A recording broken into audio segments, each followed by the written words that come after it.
Hello gentlemen, how you all doing? This is Kishan Singh and I have cleared CDS 3 out of 3 times and I'm here to help you in your CDS preparation. So आज जो हम पढ़ने वाले हैं जो topic है उसका नाम है कंट्रोल एंड कोऑर्डिनेशन.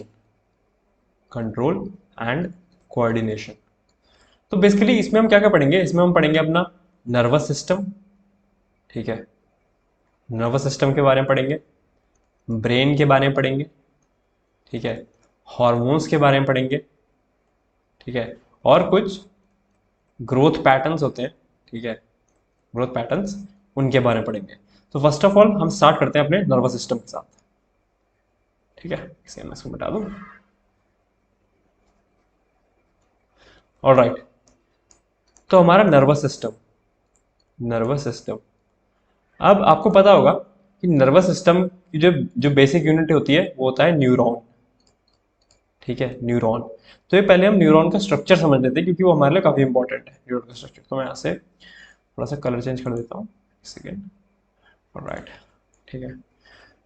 तो न्यूरॉन कुछ इस तरीके का दिखता है, जैसे ये है, ऐसे करके ऐसे एक बन रहा है, मतलब ऐसा नहीं दिखता, बन रहा है अभी. ठीक है, इस तरीके से.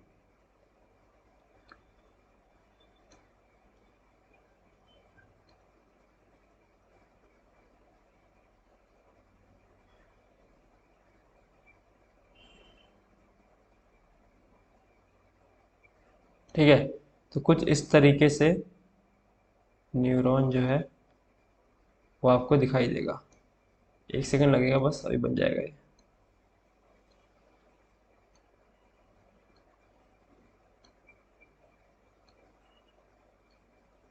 ठीक है, वो कुछ इस तरीके का आपको न्यूरॉन दिखाई देगा. तो इसमें पार्ट क्या क्या है वो हमको जानना क्यों ज़रूरी है, मैं वो ही बताता हूँ अभी आपको. ठीक है, तो ये जो आप ये देख रहे हैं ना, इस तरीके की टिप्स, इन्हें हम कहते हैं डेंड्राइट्स. ठीक है, ये आपकी सेल बॉडी, ये आपका न्यूक्लियस, न्यूरॉन का न्यूक्लियस.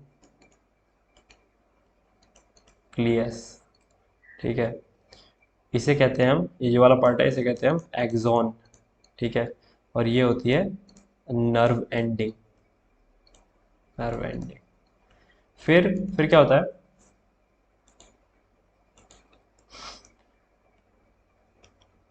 यहाँ पर कुछ गैप रहेगा ऐसे करके. ठीक है, कुछ गैप रहता है थोड़ा सा. ठीक है, गैप इस तरीके से गैप रहेगा. और फिर यहाँ पर फिर एक इसी तरीके का, मतलब जब हमने ये बनाया यहाँ पर, ठीक है, इस तरीके का ये डेंड्राइट्स प्रेजेंट रहेंगे. ये डेंड्राइट्स है, ठीक है, डेंड्राइट्स, ये दूसरे न्यूरॉन के डेंड्राइट्स है. अब क्या होता है कि नर्वस सिस्टम हमारा वर्क कैसे करता है, उसमें न्यूरॉन होता है. ठीक है, अब मान लो कि आ, आपने आपने कुछ भी टच किया, ठीक है, तो आपको कुछ फील होता है कि हाँ कुछ है, कुछ हॉट है या कोल्ड है. ठीक है, उसको टच करते हो आपको पता चलता है कि चीज़ ठंडी है, गर्म है. तो वो चीज़ कैसे पता चलती है? क्योंकि जो हमारी जो स्किन है, ठीक है, या जो हमारे स्किन है उसमें रिसेप्टर्स, हमारे स्किन में रिसेप्टर्स प्रेजेंट रहते हैं. रिसेप्टर्स, ठीक है, वो स्पेशलाइज न्यूरॉन्स होते हैं. ठीक है, जब उनकी उन रिसेप्टर पे सिग्नल रिसीव होता है ना, इस जगह पे डेंड्राइट्स पे, ठीक है, तो क्या होता है यहाँ पर एक केमिकल रिएक्शन होती है जिसकी वजह से एक इलेक्ट्रिकल इम्पल्स बनता है. इलेक्ट्रिकल इम्पल्स जो कि न्यूरॉन में ट्रांसफर होता है ऐसे करके. ठीक है, न्यूरॉन में ट्रांसफर होता है और वो डेंड्राइट से लेकर वो पूरा नर्व एंडिंग तक जाता है. ठीक है, अब नर्व एंडिंग पे क्या होता है, नर्व एंडिंग पे केमिकल, ये इलेक्ट्रिकल इम्पल्स की वजह से इस जो ये जो एरिया है ना, ठीक है, दो न्यूरॉन्स के बीच का एरिया, इसे हम साइनेप्स कहते हैं. Synapse, synapse. यहाँ पर एक केमिकल रिएक्शन होती है. इलेक्ट्रिकल इम्पल्स जो होता है वो कुछ केमिकल रिएक्शन को यहाँ पर इस स्पेस में करवाता है. एक केमिकल रिएक्शन सेट ऑफ होती है और फिर एक केमिकल रिएक्शन जो होती है, ठीक है, वो जब इस दूसरे डेंड्राइट की टिप पे जाती है तो उस केमिकल रिएक्शन की वजह से फिर से एक इलेक्ट्रिकल इम्पल्स बनता है और फिर वो फर्दर ऐसे करके ट्रेवल करता है और यही प्रोसेस रिपीट होती है. ठीक है, तो इस तरीके से ये जो आपका नर्व इम्पल्स है ट्रेवल करता है और इन्फॉर्मेशन आपके ब्रेन और स्पाइनल कॉर्ड तक पहुंचाता है. तो फिर आपका ब्रेन और स्पाइनल कॉर्ड पे वर्क करते हैं कि हाँ भाई ये ठंडा है या गर्म है. इस तरीके से आपको ये चीज़ पता लग जाती है. ये तो हुआ आपका न्यूरॉन. न्यूरॉन किस तरीके से काम करता है, तो ये बात ध्यान रखिएगा कि इसकी बॉडी के पार्ट क्या क्या होते हैं: न्यूरॉन, एक्सॉन, सेल बॉडी और नर्व एंडिंग, न्यूक्लियस. ठीक है, और दो न्यूरॉन्स के बीच के गैप को क्या कहते हैं? इसको हम साइनेप्स कहते हैं. ठीक है, तो इसको भी बिल्कुल अच्छे से याद रखिएगा। अब ये तो होगी न्यूरॉन की बात। अब बात करते हैं आपका नर्वस सिस्टम एक्चुअली होता क्या है।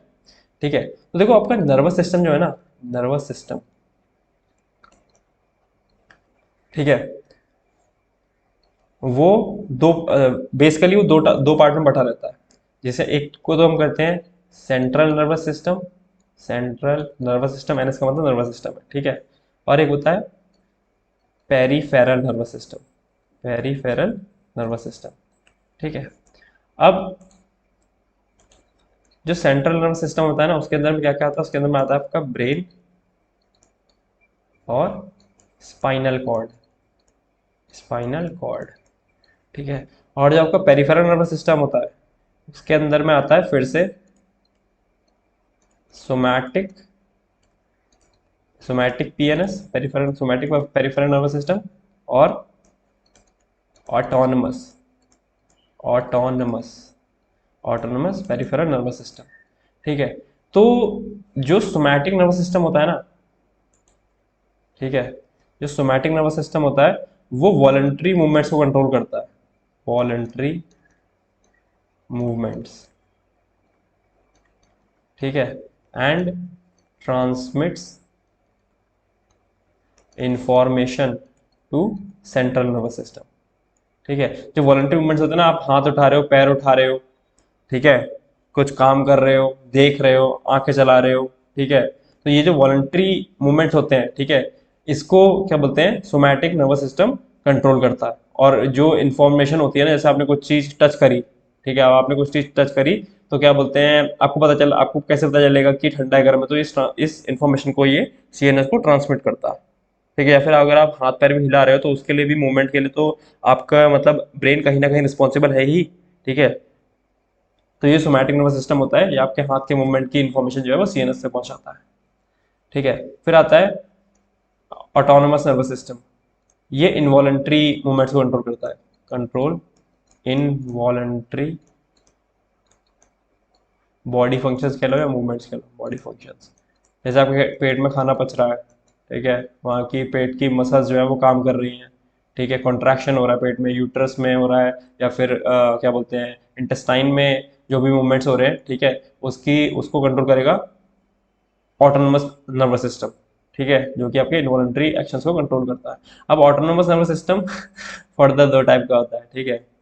एक होता है सिंपैथेटिक नर्वस सिस्टम, और एक होता है आपका पैरासिम्पैथेटिक, पैरासिम्पैथेटिक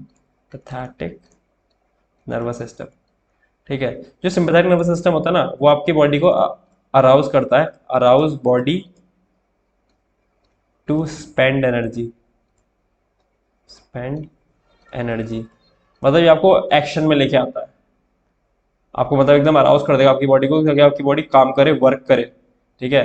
और जो पैरासिम्पैथेटिक नर्वस सिस्टम होता है, वो आपकी बॉडी को काम करता है, calm the body to conserve and maintain energy, मतलब ये एनर्जी को बचा के आपकी बॉडी को काम, मतलब रिलैक्स करेगा कि एनर्जी स्पेंड मत करो, एनर्जी कंजर्व करो और एनर्जी को मेंटेन करो अपनी बॉडी में, ठीक है। तो ये इस तरीके से काम करते हैं नर्वस सिस्टम, ऑलराइट। फिर एक चीज आती है आपकी इसमें, रिफ्लेक्स आर्क, क्योंकि देखो ये तो वॉलंटरी और इनवॉलंटरी चीजें हमने पता करी, ठीक है। एक होता है रिफ्लेक्स आर्क, कभी कभी नहीं होता है हम अचानक से कोई चीज बहुत गर्म या बहुत ठंडी छू लेते हैं, अगर उसमें अगर हम सोचने लगेंगे ना कि ये चीज ठंडी है या ये चीज गर्म है, तो उतनी देर में हमारा हाथ जो है वो जल जाएगा, ठीक है। तो बॉडी वहां पर अपने आप काम करती है, वो बहुत ही क्विक मूवमेंट होता है, जैसे नहीं आपने कहीं पे कोई चीज आपकी चुभ गई, तो आप तुरंत हाथ हटा लेते हो, उसमें आपको सोचना थोड़ा ना पड़ता है कि जैसी चुभी, विद इन मिली सेकेंड आपका हाथ जो है वहां से मूव कर जाता है। अब आपके हाथ को मूव कराने के लिए एक सिस्टम होता है, ठीक है, एक सिस्टम होता है जिसे हम रिफ्लेक्स आर्क कहते हैं। सो लेट्स सपोज यहाँ पर आग जल रही है, ठीक है, ये आग है, सू सू सू सू सू सू सू, ये आग जल रही है यहाँ पर, ठीक है। अब आपने देखा नहीं आग जल रही है, और आपका हाथ गलती से उस आग में टच हो गया, ये आपका हाथ है, ठीक है, आपका हाथ जो है उस आग में टच हो गया, ठीक है। अब क्या होगा, इसी के साथ इसको ब्लैक से कंटिन्यू करते हैं। अब ध्यान से समझना यहाँ पर क्या होने वाला है।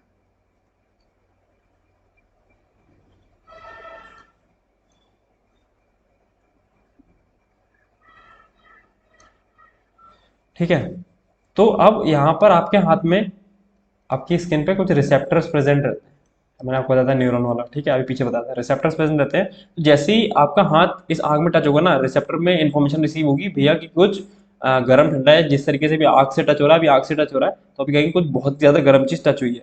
तो आपकी बॉडी में, ठीक है, एक सेकेंड, कलर चेंज करते हैं। मेरे red colour, here it is. ठीक है, तो आपकी बॉडी में एक इम्पल्स जनरेट होगा, ठीक है, और वो इस तरीके से ट्रैवल करेगा। ठीक है, तो यहाँ पर ये है रिसेप्टर, रिसेप्टर, ये है रिसेप्टर यहाँ पर। ठीक है, अब यहाँ पर ये जो न्यूरॉन लेके जा रहा है ना इम्पल्स को आपके सेंट्रल नर्वस सिस्टम तक, सेंट्रल नर्वस सिस्टम तक, ठीक है, उसे हम कहते हैं सेंसरी न्यूरॉन, सेंसरी न्यूरॉन।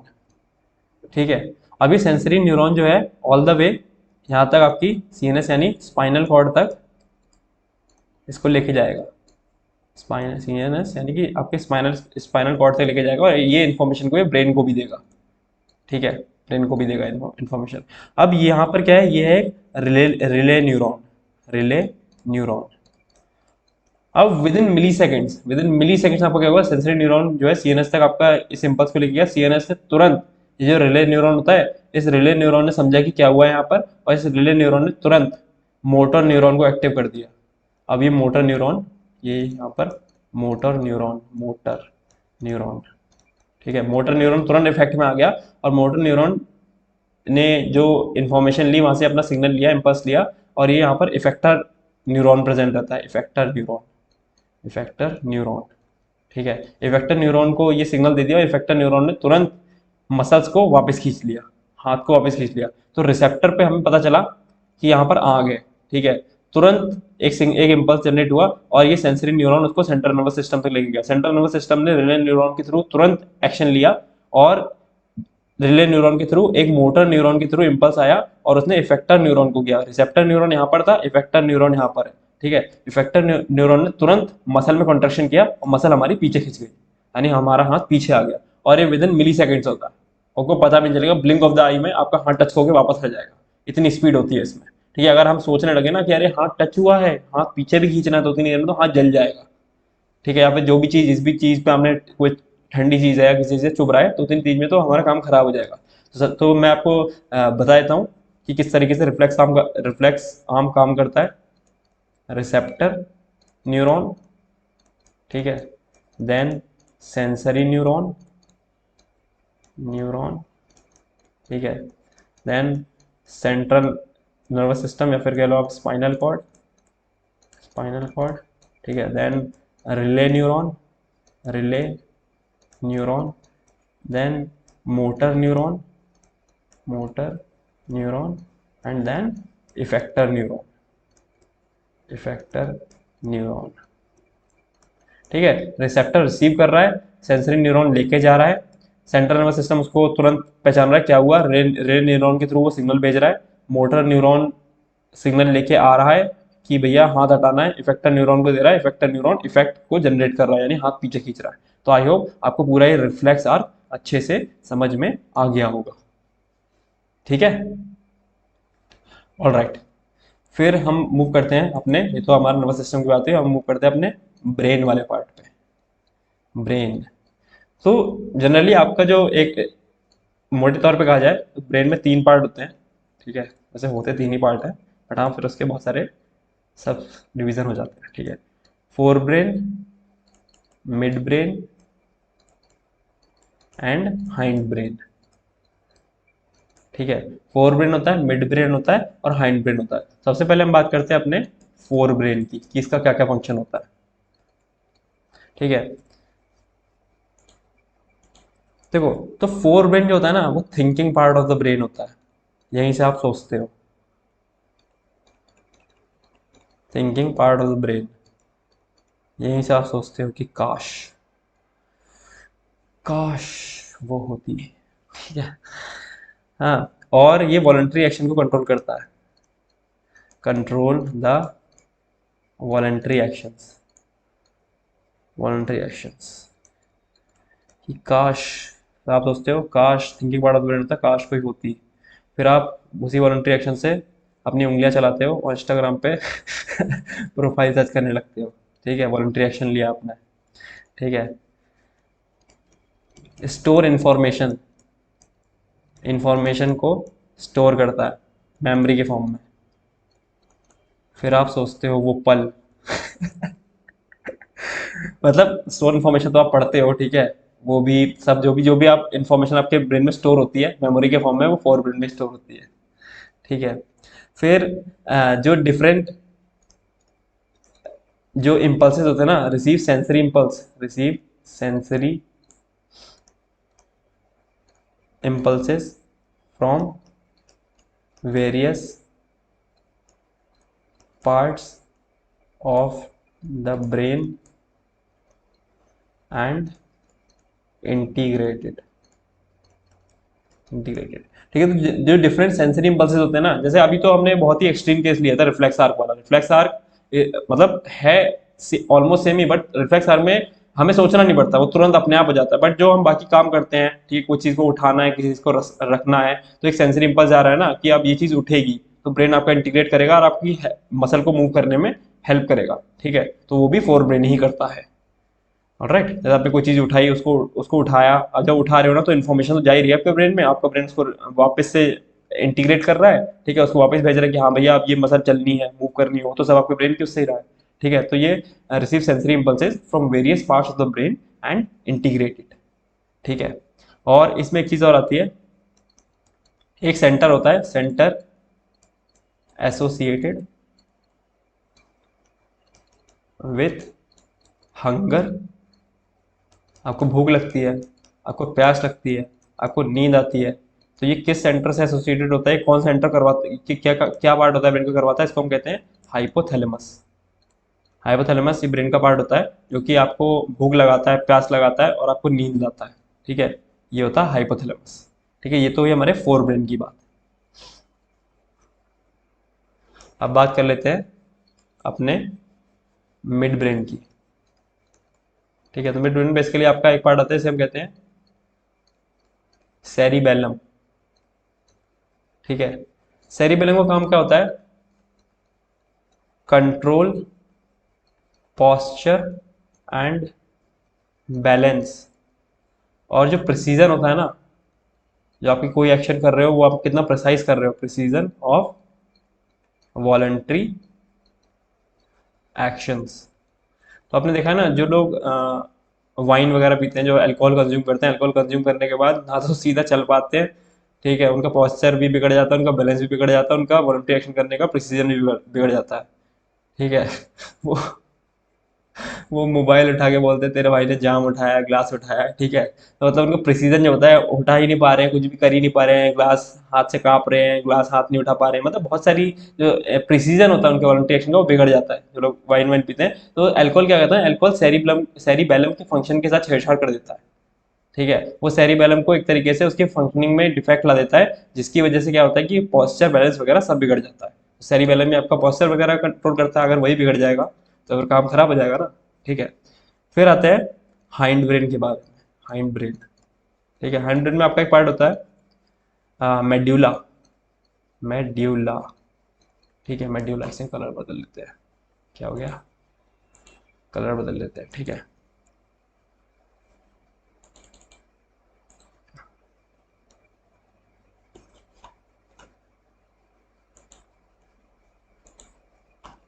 ठीक है, तो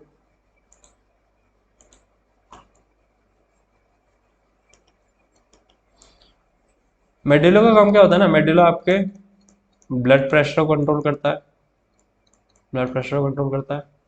सेलिवेशन, जो आपके मुंह में सलाइवा बनता है, इन जनरल जैसे आप थूक भी कहते हो, salivation. And vomiting, vomiting, vomiting ये होती है ना स्पेलिंग, देख लेना। ठीक है, वॉमिटिंग को कंट्रोल करता है, जब उल्टी होती है, ठीक है, उल्टी को भी मेडुला ही कंट्रोल करता है। फिर एक और पार्ट आता है हैंड ब्रेन में, पॉन्स, या फिर पॉन्स वेरुला है। ठीक है, ये करता है, ये इनवॉलंटरी एक्शन को कंट्रोल करता है, जैसे कि इनवॉलंटरी एक्शंस जैसे कि रेगुलेशन ऑफ रेस्पिरेशन। पता ना कि आपको कितना रेस्पायर करना है, भाग रहे हो तो आप जल्दी जल्दी रेस्पायर करते हो, जल्दी जल्दी सांसें लेते हो, नॉर्मल चल रहे हो तो धीमे सांस होती है, ठीक है। और जब सो रहे होते हो तो एकदम एक रिदम से चल रही होती सांसें, ठीक है। तो ये जो कंट्रोल करने का काम होता है, ये हाइंड ब्रेन में एक पार्ट होता है पॉन्स, उसका होता है। ऑलराइट, तो नर्वस सिस्टम हो गया, हमारी रिफ्लेक्स आर्क हो गई। I hope nervous system, reflex arc और आपको ब्रेन के ये सारे पार्ट, ये जो मैं लिखा रहा हूँ ना फंक्शन, जितने भी मतलब इनके फंक्शन होते हैं, एग्जैक्टली ऐसे याद कर लेना, ऐसे ही पूछ लेगा एग्जाम में, ठीक है। और मैं समझा तो दिया ही है, तो आई होप समझ में आ गया होगा। ऑलराइट, अब बात करते हैं हम हॉर्मोन्स की, हार्मोन्स, ठीक है। तो इसमें ह्यूमन में हार्मोन्स की बात करने से पहले हम बात करते हैं प्लांट हार्मोन्स की, ठीक है। तो प्लांट हार्मोन्स ना बेसिकली दो टाइप के होते हैं, एक होते हैं ग्रोथ को प्रमोट करने वाले, ठीक है, और एक होते हैं ग्रोथ को इनहिबिट करने वाले, जो ग्रोथ को सप्रेस करते हैं, रोकते हैं, ठीक है। तो सबसे पहले हम पढ़ेंगे ग्रोथ को प्रमोट करने वाले। तो ग्रोथ को प्रमोट करने वाले में सबसे पहला जो हमारा हार्मोन आता है वो होता है ऑक्सिन, ठीक है, ऑक्सिन। तो ऑक्सिन की फंक्शन क्या क्या है, ठीक है। ऑक्सिन सेल इलोंगेशन कराता है, सेल को इलोंगेट करता है, ठीक है, सेल का इलोंगेशन करवाता है ऑक्सिन। दूसरी चीज क्या करता है, ठीक है, दूसरी चीज ये प्रमोट करता है, प्रमोट फ्लावरिंग इन पाइनएप्पल, पाइनएप्पल में फ्लावरिंग को प्रमोट करता है, ठीक है। जाइलम डिफरेंशिएशन कराता है, मैंने आपको बताया था ना, फ्लोएम जाइलम, ठीक है। आपके कॉम्प्लेक्स परमानेंट टिश्यू थे, जाइलम का काम क्या था, जाइलम का काम था वाटर एंड मिनरल्स का ट्रांसपोर्ट करना, तो जाइलम का डिफरेंशिएशन कराता है ये, ठीक है, जाइलम का डिफरेंशिएशन कराता है। ऑलराइट, मतलब उसमें डिवीजन वगैरह कराता है जाइलम में। फिर आते हैं पार्थिनोकार्पी, पार्थिनोकार्पी को प्रमोट करता है ये, पार्थिनोकार्पी। तो पार्थिनोकार्पी क्या होता है, पार्थिनोकार्पी होता है production of fruit without fertilisation, ठीक है। तो वैसे इन जनरली फ्रूट का प्रोडक्शन कैसे होता है, ठीक है, मेल गैमीट मिलते हैं, मेल और फीमेल गैमीट मिलते हैं, ठीक है, फिर उससे फर्टिलाइजेशन होता है ओव्यूल का, ठीक है, उसका फर्दर प्रोसेस होती है, और आपका जो एक फ्रूट जो है वो बन के आता है, जिसके अंदर सीड्स वगैरह, सीड्स प्रेजेंट रहते हैं। बट जो पार्थिनोकार्पी से जो वो बनता है ना फ्रूट, ठीक है, वो सीडलेस होता है, ये बात याद रखना। पार्थिनोकार्पी से बना फ्रूट जो होता है वो सीडलेस होता है, उसमें सीड्स नहीं होती है। ऑलराइट, तो ये पार्थिनोकार्पी को इंड्यूस करता है प्लांट्स में, ठीक है। और क्या कराता है ये, और कराता है ये rooting in stem cutting, rooting in stem cutting. तो रूटिंग इन स्टेम कटिंग क्या होता है ना, आपने देखा होगा अक्सर, मतलब क्या होता है कि कुछ प्लांट्स जो होते हैं ना, ठीक है, उनकी अगर आप स्टेम काट लो ना, उनकी एक स्टेम काटो, ठीक है, स्टेम काटो, जैसे कि एक प्लांट है, ठीक है, उसकी आपने एक स्टेम ले ली या आपने स्टेम काट ली, अब इसको स्टेम को क्या किया ना, आपने एक इसे रुको, अरे मेरे सर, ठीक है, आपने एक ऐसे सॉल्यूशन में डाला जिसमें कि ऑक्सीजन मिला हुआ है, एक सॉल्यूशन ऐसा है इसमें ऑक्सीजन मिला हुआ है, उसमें आपने ये स्टेम जो है वो डाल के रख दी, ठीक है। आपको उस टाइम बाद क्या देखोगे ना, इस स्टेम में से रूट निकलना शुरू हो जाएंगे, ठीक है। उसको फिर आप क्या करो, उसके बाद उसको आप जमीन में गाड़ दो उस चीज़ को, ठीक है। तो आपका नया नया प्लांट बन के आपका तैयार हो जाएगा कुछ टाइम बाद, ठीक है। तो इसको कहते हैं rooting in stem cutting, stem में रूट्स का फॉर्मेशन कराता है आपका ऑक्सीजन, ठीक है, रूटिंग। अब एक बहुत ही इंपॉर्टेंट चीज आती है ऑक्सीजन की, वो ये कराता है एपिकल डोमिनेंस। तो ये अच्छे से याद रखना, बहुत ज़्यादा अच्छे से, वैसे सभी चीज़ें इसमें जितना बताइए मैंने याद रखने की है, but apical dominance super most important. Apical dominance क्या होता है ना, जैसे कि एक प्लांट है, ठीक है, तो इसमें जो इसकी टिप होती है ना, एक्सिलरी बड, ये एक्सिलरी बड बोलते हैं, ये जो लेटरल बड्स निकल रही होती है ना प्लांट्स में इस तरीके से, ठीक है, इनको निकलने से रोकता है। अगर जिस प्लांट में एपिकल डोमिनेंस है, ठीक है, तो वो लेटरल जो बर्ड्स होती है या फिर एक्सिलरी बर्ड्स होती हैं, तो एपिकल बर्ड, एपिकल बड, लेटरल बड के फॉर्मेशन को रोकता है। मतलब लेटरल बड का फॉर्मेशन नहीं होने देता है, यानी कि उनकी ग्रोथ नहीं होने देता है। लेटरल बड की फॉर्मेशन या ग्रोथ नहीं होने देता है, उनको बढ़ने नहीं देता है, ठीक है, जिनमें एपिकल डोमिनेंस पाई जाती है। ऑलराइट, तो ये जो ऑक्सीजन होता है वो एपिकल डोमिनेंस को भी इंड्यूस करता है। मतलब वो इस तरीके कर देगा कि लेटरल बड की जो ग्रोथ है वो नहीं हो पाएगी, उसको सप्रेस कर देगा एपिकल बड, उनकी ग्रोथ को। ठीक है, तो ये एपिकल डोमिनेंस ऑक्सीजन करवाता है। फिर नेक्स्ट आता है हमारा जो ग्रोथ हार्मोन है, वो है जिब्रेलिन, जिब्रेलिन्स। ठीक है, जिब्रेलिन क्या क्या करवाता है? जिब्रेलिन कराता है पहले पहली चीज तो स्टेम एलोंगेशन, स्टेम को एलोंगेट करता है जिब्रेलिन। ठीक है, दूसरी चीज ये करता है लीफ एक्सपेंशन, लीफ को एक्सपेंड कराता है, लीफ को बड़ा कराता है, लीफ एक्सपेंशन। ठीक है, तीसरी चीज करता है ये promote flowering in long day plants.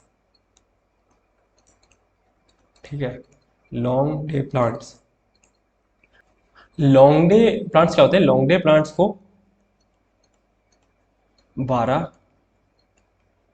अरे 12 आवर्स से ज़्यादा का डे टाइम चाहिए होता है, डे टाइम चाहिए होता है फ्लावरिंग के लिए। ठीक है, मतलब 12 आवर्स से ज़्यादा का इनको लाइट, 12 आवर्स से ज़्यादा इनको लाइट चाहिए होती है एक दिन में फ्लावरिंग करने के लिए। तो ऐसे प्लांट्स को हम लॉन्ग डे प्लांट्स कहते हैं। और जिन प्लांट्स को 12 आवर्स से कम की वो चाहिए होती है लाइट फ्लावरिंग करने के लिए, उनको हम शॉर्ट डे प्लांट बोलते हैं। तो जो जिब्रेलिन है वो फ्लावरिंग करता है लॉन्ग डे प्लांट्स में, जिनको 12 आवर्स से ज़्यादा का डे टाइम चाहिए होता है फ्लावरिंग करने के लिए। ठीक है, सॉरी, हाँ। फिर जो नेक्स्ट चीज़ ये करवाता है वो होता है बोल्टिंग, बोल्टिंग। तो बोल्टिंग में क्या होता है? बोल्टिंग क्या होता है? प्री मैच्योरली, प्री मैच्योरली, ठीक है, फ्लावरिंग स्टॉक का डेवलपमेंट, स्टॉक डेवलपमेंट प्लांट्स में। मतलब बहुत ही जल्दी अगर आप जिब्रेलिन को प्लांट में दोगे तो वो अपनी जिस टाइम में फ्लावरिंग करता है, ठीक है, उससे पहले ही वो फ्लावरिंग की स्टॉक डेवलप कर लेगा। ठीक है, यानी कि वो फ्लावरिंग के लिए तैयार हो जाएगा अपने टाइम से पहले ही, फ्लावरिंग के लिए वो तैयार हो जाएगा अपने टाइम से पहले ही। जितने टाइम में वो करता था, जिब्रेलिन लगा दोगे तो प्री मैच्योरली, प्री मैच्योर होता है ना कि एक चीज होता है जब वो मैच्योर, एक चीज का टाइम आ जाता है कि अब ये फ्लावरिंग करेगा, वो उससे पहले ही तैयार हो जाता है, उस टाइम से पहले ही बोल्टिंग जो प्रोसेस होती है, ठीक है, उसे कहते हैं कि अपने टाइम से पहले ही वो फ्लावरिंग के लिए प्लांट जो है वो रेडी हो जाता है, अगर उस पर आप जिब्रेलिन यूज करते हो। ऑलराइट, फिर हमारा थर्ड जो ग्रोथ प्रमोटर हार्मोन आता है वो होता है साइटोकिनिन, साइटोकाइनिन या फिर साइटोकिनिन की है ये, ठीक है, साइटोकाइनिन। ठीक है, ये क्या कराता है? It promotes rapid cell division. ठीक है, ये बहुत ही तेज सेल डिवीजन कराता है प्लांट्स में, promote rapid cell division and it, ये बहुत इंपॉर्टेंट पॉइंट है, बहुत ज्यादा इंपॉर्टेंट पॉइंट है, ओवरकम्स, यहाँ पे स्टार लगा लेना, ओवरकम्स एपिकल डोमिनेंस। ऑक्सीजन था, एपिकल डोमिनेंस कराता था, एपिकल डोमिनेंस कि जैसे जो एपिकल बर्ड है, ठीक है, प्लांट की एपिकल बर्ड है, वो लेटरल बर्ड्स की ग्रोथ को इनिबिट करती है, सप्रेस करती है, तो ये छोटे छोटे रहते हैं। अगर आप साइटोकिनिन यूज करोगे ना, ठीक है, तो साइटोकिनिन पहली बात तो ये एपिकल बर्ड का फॉर्मेशन नहीं होने देगा। ठीक है, एपिकल बर्ड का फॉर्मेशन नहीं होगा तो जबकि लिटिल बर्ड्स है ना वो यूं लंबी लंबी हो जाएंगी। ठीक है, यानी कि वो एपिकल डोमिनेंस को ओवरकम करता है। देखो लिटिल बर्ड की ग्रोथ हो गई, यानी इससे क्या हुआ, जो साइटोकिनिन था उसने एपिकल डोमिनेंस को ओवरकम कर दिया। ऑलराइट, तो ये तो बात हुई हमारे ग्रोथ प्रमोटर्स की। अब बात कर लेते हैं हम हमारे ग्रोथ इनहिबिटर्स की। ठीक है, तो ग्रोथ इनहिबिटर्स में हमारे कौन कौन से आते हैं? ग्रोथ इनहिबिटर्स में हमारा जो पहला आता है वो होता है abscisic acid. Abscisic acid, abscisic acid क्या करता है? शेडिंग ऑफ लीव्स करवाता है, पतझड़, शेडिंग ऑफ लीव्स, जिसे हम एब्सिशन बोलते हैं। ठीक है, एब्सिशन बोलते हैं, यहाँ पर डबल एस कर लेना। ठीक है, एब्सिशन बोलते हैं। एक तो ये करा था शेडिंग ऑफ लीव्स। दूसरी बात, इसको हम स्ट्रेस हार्मोन भी बोलते हैं, स्ट्रेस हार्मोन, स्ट्रेस हार्मोन। ठीक है, इसको स्ट्रेस हार्मोन क्यों बोलते हैं? जब कोई एडवर्स सिचुएशन आती है ना प्लांट के लिए, एडवर्स सिचुएशन, सिचुएशन, ठीक है, तो प्लांट की यील्ड ये रिड्यूस कर देता है। प्लांट की यील्ड ये क्या बोलते हैं? रिड्यूस कर देता है, जिसकी वजह से प्लांट अपनी एनर्जी वगैरह को कंजर्व कर सके, एनर्जी को कंजर्व कर सके। ठीक है, और various morphological and physiological change आते हैं स्ट्रेस हार्मोन की वजह से, जिसकी वजह से प्लांट जो है वो एडवर्स कंडीशन को सर्वाइव कर सकता है। इसके इसलिए हम इसको स्ट्रेस हार्मोन बोलते हैं। ठीक है, ताकि वो एडवर्स कंडीशन को प्लांट जो है सर्वाइव कर जाए। ये प्लांट की यील्ड है ये गिर जाती है। ठीक है, ताकि एडवर्स कंडीशन को सर्वाइव कर सके प्लांट, इसके लिए हम इसको स्ट्रेस हार्मोन बोलते हैं। ठीक है, फिर जो दूसरा ग्रोथ इनहिबिटर आता है वो होता है इथाइलिन। इथाइलिन, इथाइलिन क्या कराता है? राइपनिंग ऑफ फ्रूट, फ्रूट में जो राइपनिंग होती है इथाइलिन वो करवाता है। ठीक है, ओपनिंग ऑफ फ्लावर्स, जल्दी से फ्लावर की ओपनिंग करवा देता है। ठीक है, opening of flowers and abscission, ये भी एब्सिशन करवाता है।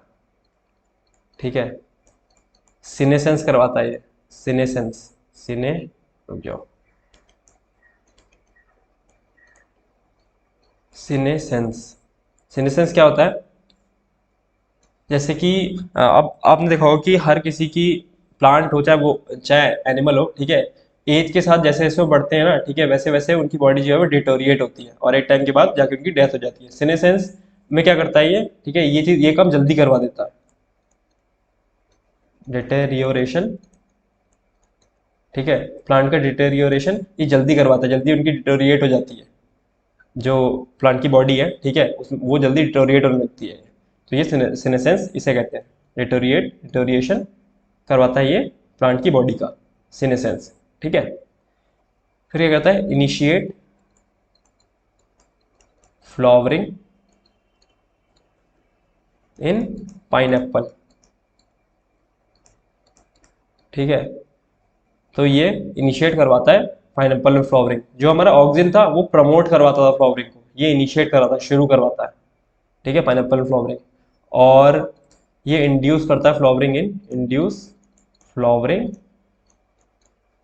इन मैंगो, मैंगो में इंड्यूस करवाता है फ्लावरिंग को, कि अब इसमें फ्लावरिंग होनी चाहिए मैंगो में।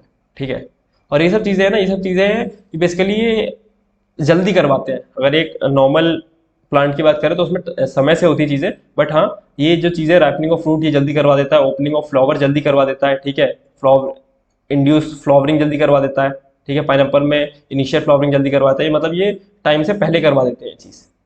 ठीक है, तो बेसिकली लंबे समय तक जो है वो प्लांट जो फ्रूट है, ठीक है, वो पेड़ पर नहीं लगा रहता है, वो जल्दी पक जाता है। ऑलराइट, ये तो हो गए हमारे प्लांट हार्मोन्स। अब जो आते हैं हमारे ह्यूमन हार्मोन्स, जो हमारी बॉडी में हार्मोन्स निकलते हैं, वो इंपॉर्टेंट जो हार्मोन्स है वो मैं आपको बता देता हूँ। ठीक है, एक होता है हमारे ब्रेन में पिट्यूटरी ग्लैंड, पिट्यूटरी, ये आई है। ठीक है, पिट्यूटरी ग्लैंड, इसको हम मास्टर ग्लैंड भी कहते हैं, मास्टर ग्लैंड। ठीक है, तो ये ग्रोथ हार्मोन वगैरह जैसे कुछ हार्मोन्स जो है, तो काफ़ी सारे हार्मोन रिलीज करता है। ठीक है, बट आपके सिलेबस में नहीं है उतना डीप। ठीक है, तो जैसे कि बता दें, जैसे ग्रोथ हार्मोन वगैरह है वो ये बनाता है और रिलीज करता है। ऑलराइट, फिर जो हमारा नेक्स्ट जो आता है वो आता है हमारा थायराइड ग्लैंड। आपका थायराइड ग्लैंड होता है, ठीक है, वो बनाता है एक तो थायरॉक्सिन, थायरॉक्सिन जैसे हम T4 कहते हैं, और एक बनाता है ट्राई आइडो थायरोनिन। ठीक है, ठीक है, तो ये दोनों जो हार्मोन है ये बेसिकली आपके जो मेटाबॉलिज्म है ना बॉडी का, ठीक है, उसको कंट्रोल करते हैं मेटाबॉलिज्म, ठीक है। और थायराइड ग्लैंड की फंक्शनिंग के लिए आपको पता होगा कि आयोडीन बहुत ज़रूरी है, ठीक है। आयोडीन की कमी से आपको गोइटर हो सकता है, ठीक है, इसकी कमी से गोइटर हो सकता है, जिसे हम हाइपोथायराइडिज्म भी कहते हैं, हो सकता है। बट कभी कभी क्या होता है ना कि थायराइड ग्लैंड, ठीक है, बहुत ज़्यादा अमाउंट में हार्मोन रिलीज करने लगता है, ठीक है, उसकी ग्रोथ हो जाती है, मतलब किसी भी वजह से उसमें हार्मोन जो ज़्यादा अमाउंट में रिलीज होने लगता है, तो उसको कहते हैं हम एक्सोप्थैलेमिक ग्वाइटर। इस चीज़ को कहते हैं हम एक्सोप्थैलेमिक ग्वाइटर, ठीक है। इसमें क्या होता है कि जो मतलब आंखें होती है ना हमारे आईज, ठीक है, वो प्रोट्रूड सी हो जाती है, मतलब बाहर की तरफ आने लगती है। अब देखो किसी की बहुत बड़ी बड़ी मतलब बड़ी बड़ी तो नहीं, उनकी आंखें लगता है बाहर की तरफ आ रही है, तो पॉसिबल ये है कि उनको एक्सोथैलेमिक गोइटर हो रखा हो, प्रोट्रूजर, प्रोट्रूड होने लगती है, ठीक है। इसे इसी को हम ग्रेव्स डिजीज भी कहते हैं। तो ये बात अच्छे से नोट कर लेना कि इस डिजीज को हम ग्रेव्स डिजीज भी कहते हैं, डिजीज भी कहते हैं, ठीक है। तो ये बात ग्रेव्स डिजीज वाली याद रखना कि एक्सोप्थैलेमिक गोइटर को हम ग्रेव्स डिजीज भी कहते हैं। और ये जब मतलब थायराइड ग्लैंड की किसी भी वजह से एक्सेसिव ग्रोथ हो जाती है, ठीक है, एक्सेसिव ग्रोथ हो जाती है, तो ये हायर अमाउंट में यह हार्मोन सीक्रेट करने लगता है, जिसकी वजह से एक्सोप्थैलेमिक गोइटर हो जाता है लोगों को, ठीक है, जिसे हम ग्रेव्स डिजीज भी कहते हैं। फिर ये तो ये 1 हो गया, ये 2 हो गया, ठीक है। फिर जो हमारा कलर चेंज कर लेते हैं ये अजीब लगेगा। फिर जो हमारा थर्ड आता है वो होता है पैराथायराइड ग्लैंड, पैराथायराइड ग्लैंड, ठीक है। ये बेसिकली इसका काम होता है कैल्शियम बैलेंस करना हमारी बॉडी में, कैल्शियम बैलेंस करता है हमारी बॉडी में, ठीक है। फिर नीचे चलते हैं, फिर आता है फोर्थ, ठीक है, जिसे हम कहते हैं एड्रिनल ग्लैंड, एड्रिनल ग्लैंड, ठीक है। ये basically adrenaline and nor adrenaline नाम के हार्मोन रिलीज करते हैं, ठीक है, हार्मोन रिलीज करता है एड्रिनल ग्लैंड। जो एड्रिनलिन ग्लैंड होता है ना, इसको हम फाइट और फ्लाइट हार्मोन भी कहते हैं। तो कभी ऐसा नहीं होता आप डर जाते हो या आप मतलब अचानक से आपको डर लग जाता है, आप कहीं से गिरने वाले हो तो आपकी बॉडी में अचानक से गूजबम्स आ जाते हैं, ठीक है, आपके बाल खड़े हो जाते हैं, अचानक से बॉडी में फोकस बढ़ जाता है, एकदम से एनर्जी आ जाती है कुछ करने की, कभी फाइट हो जाए, लड़ाई हो जाए, ठीक है। तो इस टाइप से जब आपकी बॉडी में एनर्जी आ जाती है ना, गूजबम्स आ जाते हैं, उस टाइम आपकी बॉडी में एड्रेनालिन निकल रहा होता है, ठीक है, एकदम एनर्जी का रश आ जाता है, उसको हम कहते हैं कि एनर्जी का रश आ गया, इसकी बॉडी में एड्रेनालिन निकलने लगा होगा, he is filled with adrenaline right now, ठीक है। तो एड्रेनालिन यही हमारी बॉडी में एकदम से एनर्जी लगता है, तभी इसे कहते हैं फाइट और फ्लाइट, ठीक है, इसीलिए इसको फाइट और फ्लाइट हार्मोन कहते हैं लड़ो या भागो, ये मतलब अचानक से एनर्जी ला देता है आपके अंदर कुछ करने की, इंस्टेंटली, बिल्कुल आपके हाथ पैर में रोए खड़े हो जाते हैं, ठीक है। तो ये एड्रेनालिन करता है, और ये कहाँ से निकलता है, निकलता है एड्रेनल ग्लैंड से, ठीक है। फिर आता है आपका पैंक्रियास, ठीक है। पैंक्रियास से 2 हार्मोन निकलते हैं, insulin and glucagon, glucagon. Insulin का काम क्या होता है, ये ब्लड ग्लूकोज जो होता है ना, ब्लड में जो ग्लूकोज का लेवल होता है उसको डिक्रीज करता है, ब्लड ग्लूकोज लेवल को डिक्रीज करता है। और जो ग्लूकागॉन होता है वो ब्लड ग्लूकोज लेवल को इंक्रीज करता है, इंक्रीज ब्लड ग्लूकोज लेवल, ठीक है। अब बताओगे जब ग्लूकोज ब्लड में ग्लूकोज का लेवल एक अमाउंट से ज़्यादा बढ़ जाता है ना, ठीक है, तो उसको डायबिटीज़ कहते हैं, डायबिटीज़ कहते हैं। जब इंसुलिन एक तरीके से अपना काम करना बंद कर दे, ठीक है, काम ना कर पाए, ब्लड ग्लूकोज एक सर्टेन अमाउंट से ज़्यादा बढ़ जाए, तो उसको उसी बीमारी को हम डायबिटीज़ कहते हैं। तो ऐसे लोगों में क्या बोलते हैं, इंसुलिन के इंजेक्शन दिए जाते हैं, जिसकी वजह से इनका उनका जो ब्लड ग्लूकोज लेवल है, ठीक है, वो कंट्रोल में रहे। तो ब्लड ग्लूकोज लेवल का सर्टेन लेवल से बढ़ने के बाद जो है वो डायबिटीज़ की बीमारी बन जाती है। और इंसुलिन ब्लड ग्लूकोज लेवल को नीचे करता है, और ग्लूकागॉन ब्लड ग्लूकोज लेवल को बढ़ाता है, जो ब्लड में ग्लूकोज का लेवल है उसको बढ़ाता है, ठीक है। तो ये दोनों निकलते हैं हमारे इंसुलिन और ग्लूकागॉन पैंक्रियास से। फिर आता है हमारा टेस्टिस, ठीक है। टेस्टिस जो हार्मोन आता है उसको हम कहते हैं टेस्टोस्टेरॉन, टेस्टोस्टेरॉन, जिसके पीछे आप लड़के पागल है, बॉडी बनानी है हमको, बनानी चाहिए यार, टेस्टोस्टेरॉन मेल्स में हाई रहना चाहिए, बहुत चीज़ों में हेल्प करता है, स्ट्रेंथ में, ठीक है, आपकी ब्यूटी में, बहुत सारी चीज़ों में काम करता है testosterone. A man should be filled with testosterone, right. फिर ओवरीज, जो फीमेल में ओवरीज होती हैं वो कौन कौन से हार्मोन निकालती है? प्रोजेस्टेरॉन, ठीक है, और ईस्ट्रोजन। ईस्ट्रोजन, तो जिन फीमेल में ये ऑप्टिमम लेवल पे निकलते हैं ना, ठीक है, तो उनके भी सेकेंडरी सेक्सुअल कैरेक्टर्स वगैरह भी, मतलब एक ओवरऑल डेवलपमेंट के लिए इन हार्मोन्स का, चाहे टेस्टोस्टेरोन हो चाहे फीमेल में प्रोजेस्टेरॉन और ईस्ट्रोजन हो, ठीक है, इनका लेवल ऑप्टिमम, इनका जो सिक्रेशन है ऑप्टिमम लेवल पे निकलना जरूरी है एक ह्यूमन की, चाहे आइदर मेल या फिर फीमेल, उनके एक प्रॉपर डेवलपमेंट के लिए। ऑलराइट। फिर जो हमारी लास्ट चीज आती है, ठीक है, एक चीज और देख लो इसमें, कुछ मैसेंजर्स होते हैं, ठीक है, सेकेंडरी मैसेंजर कहते हैं इसको, बस ऐसी ऐसी याद कर लेना, छोटा सा चीज है, ठीक है, ज्यादा डीप में जाने की जरूरत नहीं है।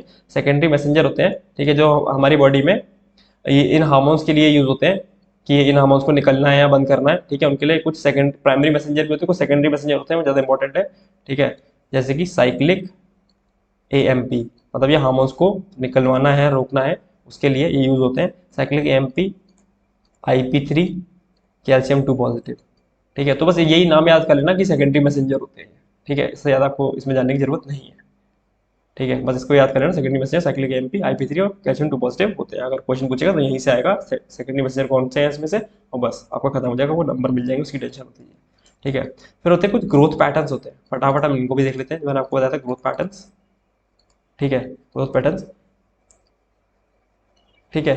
तो ग्रोथ पैटर्न्स एक आपने सुना होगा, छुई मुई, छुई मुई, छुई मुई, ठीक है, छुई मुई, छुई मुई का प्लांट सुना है? इसका साइंटिफिक नाम होता है मिमोसा पुडिका, ठीक है, मिमोसा पुडिका, ठीक है। ये कौन सा मूवमेंट शो करता है? छूने पे मूवमेंट शो करता है, इस टाइप के छूने में फोल्ड हो जाता है, इस टाइप के मूवमेंट को हम कहते हैं नेस्टिक मूवमेंट, ठीक है, nastic movement.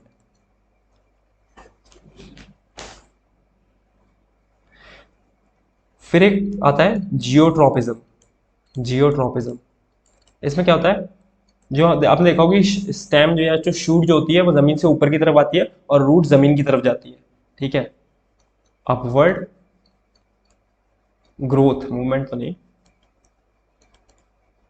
Upward and downward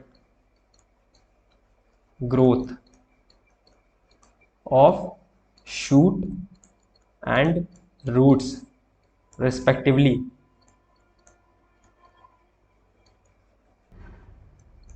in response to gravity, ठीक है, इसको हम जियोट्रोपिज्म बोलते हैं, ठीक है। तो आपसे आप जियोट्रोपिज्म आपसे कोई पूछेगा तो आप समझ जाओगे कि ग्रेविटी, ग्रेविटी की रिस्पॉन्स से शूट ऊपर की तरफ जाती है, रूट नीचे की तरफ डेवलप होती है, इस तरीके की ग्रोथ को हम जियोट्रोपिज्म बोलते हैं, ठीक है। एक होता है हाइड्रोट्रोपिज्म, हाइड्रोट्रोपिज्म, ठीक है, इसमें क्या होता है, for example the growth of plant tissue, ठीक है, टिश्यू या फिर टिश्यू ना करके आप रूट लिख लो, प्लांट रूट्स, अरे यार, plant roots towards high relative humidity, जो सॉइल में जिस तरफ हाई रिलेटिव ह्यूमिडिटी होगी ना, जैसे सपोज ये सॉइल है, इस तरीके से आपका प्लांट लगा हुआ है, तो अगर मान लो इधर की तरफ हाई रिलेटिव ह्यूमिडिटी है, ठीक है, इधर की तरफ कम ह्यूमिडिटी है, तो रूट्स जो है वो इस तरफ मुड़ जाएंगी, इस तरफ ग्रोथ करने लगेंगी, ठीक है, हाई रिलेटिव ह्यूमिडिटी की तरफ, ठीक है, तो इसे हम हाइड्रोट्रोपिज्म बोलते हैं। फिर जो एक लास्ट आएगा आपका इसमें, ठीक है, कीमोट्रोपिज्म, कीमोट्रोपिज्म, ठीक है, तो इसका एग्जांपल है आपका growth of pollen tubes towards ovules, ठीक है, तो मतलब ये समझ लो, जो कीमोट्रोपिज्म होता है, कुछ केमिकल इंटरेक्शन होता है प्लांट्स में, ठीक है, प्लांट्स में कुछ केमिकल इंटरेक्शन होता है, उसकी वजह से ये क्या बोलते हैं, उस केमिकल इंटरेक्शन की वजह से ग्रोथ होती है। अब ये मतलब ये आपके समझने की चीज नहीं है, मतलब ये तो बहुत ही मतलब फर्दर चीज है कि पॉलन ट्यूब जो होते हैं वो ओव्यूल्स में जाके कुछ केमिकल इंटरेक्शन होता है, ठीक है, उसकी वजह से वो पॉलन ट्यूब की तरह वो ओव्यूल्स की तरफ डेवलप होते हैं। तो आप इतना समझ लो कि प्लांट्स में कुछ केमिकल इंटरेक्शन की वजह से ग्रोथ होती है, केमिकल इंटरेक्शन की वजह से ग्रोथ होती है, ठीक है, प्लांट्स में, उसे हम कीमोट्रोपिज्म कहते हैं प्लांट्स में, ठीक है, उसको हम कीमोट्रोपिज्म बोलते हैं। तो आई होप ये जो पूरा लेक्चर मैंने कंट्रोल कोऑर्डिनेशन का पढ़ाया है ये आपको अच्छे से समझ में आया होगा, और इसी को पढ़िए, बार बार रिवाइज करिए, ठीक है, एग्जाम में यहीं से आने वाला है। ऑलराइट, जितनी भी चीज़ें इंपॉर्टेंट बताई सबको ही अच्छे से पढ़ना है, जितनी चीज़ें इंपॉर्टेंट बताई उनको तो बिल्कुल रट लेना अच्छे से, पर बार बार पढ़िए, सभी कुछ रट जाएगा, ठीक है, और एकदम बढ़िया से पढ़िए, नोट डाउन करिए, ठीक है, फिर मिलते हैं नेक्स्ट वीडियो में। ओके, बाय, मिलते हैं, ठीक है।